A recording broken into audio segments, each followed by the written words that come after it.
turbūt mes esame visi ne kažkuo tai išskirtiniai, bet ir tradiciniai žmonės, kurie švenčiame šitas tikrai pačias pagrindinės metų šventes. Ir kažko tai naujo, kažkokios tradicijos neturėsi ir negalima turėti. Tai yra pirmiausiai šeimos šventė, tai yra viskas susitikimas ir bendravimas artimiausių žmonių rate. Tai aišku yra tiem, kas dar šeimos nariams aktualu, pagrindinis dalykas ruošiantis šitam šventėm. Tai yra tiek namų, tiek kieme papuošimas, eglės puošimas. Tai tikrai laukia tenka tą misiją man padaryti, namuose daro vaikai su žmona. Jiems labai svarbu, aišku, visiems, ypač mažiausiems, sulaukti dovanų, nes tikrai rašomi laiškai yra Kalėdų seneliui, aš džiaugiuosi, kad vis dar tiki tuo. Jau džiaugiuosi, kad sūnus jau gali pats rašyti šiais metais pirmą kartą, nebereikia kažkam tai ir sesiai, ar mamai, ar tėčiui parašyti.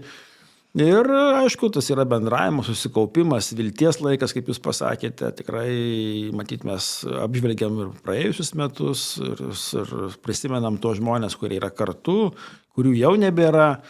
Ir taip pat labai svarbu paminėti ir šeimos narius, ir draugus, ir artimuosius, kurių nebeturime, nebetekome.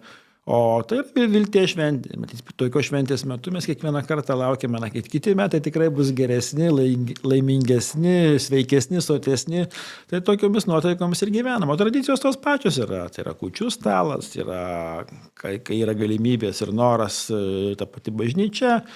Susitikimas, pirmiausia, kaip minėjau, tai yra šeimos narių rate, o po to lankymas draugų, giminių, artimųjų. Tai yra iš vienos pusės labai judri šventė, iš kitos pusės tai yra iš tikrųjų tam tikros vilties, apmąstymo, susikaupimo šventė. O kalbėjote apie laiškus Kalėdų senelių. Jeigu jūs dabar galėtume dar parašyti, ir galit, gal rašot, nežinau, neužbėgsiu įvykiams už akių, parašyti laišką Kalėdų senelių ir paprašyti dovanų Lietuvai. Ko paprašytumėt?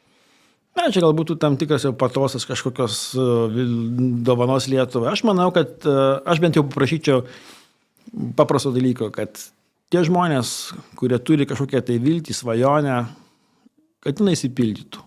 Kiekvienam tas, kas nori, ko nori, vienam tai turbūt yra sveikatos klausimai svarbus. Kažkas nori galbūt laimėti ten loterijų milijoną, kitas galbūt kažką tai įsigyti. Trečiam tiesiog reikia tų elementariausių dalykų, galbūt saučiau pavalgyti, nusipirkti batus, striukės ir panašius dalykus. Tai yra, žmonės yra labai skirtingi pas mus ir tos atskirties yra pakankamai daug. Tai aš noriu palinkėti ir paprašyčiau, kad tegul bent jau sekančiais metais kiekvieno Lietuvos gyventojo svajonė, ar didelė, ar mažai, išsipildo.